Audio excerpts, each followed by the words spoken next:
अप्सरा, झील की छाया। अध्याय 2। रिद्धि के पैर कांपने लगे।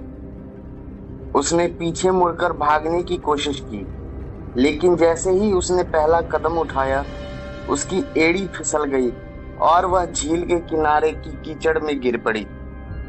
अप्सरा अब धीरे धीरे झील से बाहर निकल रही थी। उसका निचला शरीर अब तक पानी में था, लेकिन ऊपर का हिस्सा इंसान जैसा दिखता था, सिर्फ दिखता था। उसके होठों पर एक ठंडी मुस्कान थी, जो धीरे धीरे एक डरावनी हंसी में बदल रही थी। तुम इंसानों को लगता है कि यह सब कहानी है, पर मैं कहानी नहीं, सजा हूँ, सजा। अप्सरा की आंखें लाल हो गई और उसकी आवाज पानी में गूंजने लगी। रिद्धि ने टॉर्च उठाकर उस पर रोशनी डाली। अचानक अप्सरा की काया काले धुएं में बदल गई और चारों ओर फैल गई। यहाँ से बचकर जा नहीं सकती, एक फुसफुसाहट रिद्धि के कानों में आई। रिद्धि ने जेब से मोबाइल निकाला और अपनी दोस्त को कॉल करने की कोशिश की, पर नेटवर्क गायब था। तभी उसकी नजर झील के किनारे बने एक पुराने मंदिर के टूटे हुए स्तंभ पर पड़ी। वहां से एक अजीब सी चमक आ रही थी। रिद्धि को एक उम्मीद मिली, शायद वहां कुछ हो जो मेरी मदद कर सकता है, उसने सोचा।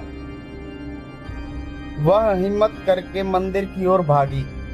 हर कदम पर उसे ऐसा लग रहा था जैसे कोई अदृश्य शक्ति उसके पैरों को पकड़ रही हो। मंदिर के पास पहुंचते ही उसे वहां एक पत्थर की मूर्ति दिखाई दी, जिसमें एक अप्सरा जैसी आकृति बनी हुई थी, पर वह मुस्कुरा रही थी और उसके हाथों में एक दीपक था। रिद्धि ने कांपते हाथों से वह दीपक उठाया। दीपक उठाते ही झील में जोर की लहर उठी। अप्सरा का काला धुआं फिर से आकार लेने लगा। तुमने यहाँ आकर गलती कर दी, अब तुम यहाँ से जीवित नहीं जा सकती, अप्सरा चीखी। रिद्धि ने दीपक को ऊपर उठाकर जोर से कहा, हे मंदिर के रक्षकों, मेरी रक्षा कीजिए, मुझे बचाइए।